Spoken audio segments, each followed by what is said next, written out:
جب اللہ تعالیٰ کی طرف سے سکون اور آسانیاں آنے والی ہوں گی تو تمہیں کچھ خاص نشانیاں اور اشارے ضرور دکھائی دیں گے۔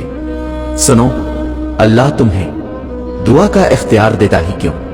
اگر اس نے تمہارا نصیب نہ بدلنا ہوتا وہ تمہیں کہتا ہی کیوں کہ پکارو مجھے؟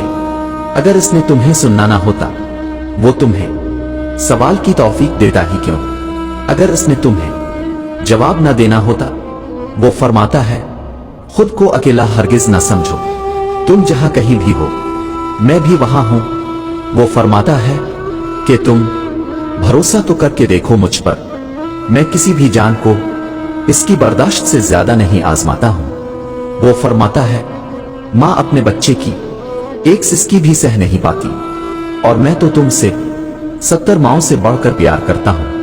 وہ فرماتا ہے شکر کرو ہر حاصل اور ہر لا حاصل پر، میں شکر کرنے والوں کو ان کے گمان سے بھی زیادہ دیتا ہوں۔ وہ فرماتا ہے جب ایمان والے مجھے شدت صبر کی انتہا کو پہنچ کر پکارتے ہیں تب میں انہیں ہر گھٹن سے آزاد کر کے ان کے دلوں کو ٹھنڈا کر دیتا ہوں۔ وہ فرماتا ہے تم ایک چیز کے گم ہو جانے پر تڑپ رہے ہو، میں قادر ہوں ہر شے پہ، میں تو سب کو واپس لا سکتا ہوں۔ وہ فرماتا ہے یقین رکھو میری مصلحتوں پر، میں مایوس ہو جانے والوں کو تو راستہ نہیں دکھاتا ہوں۔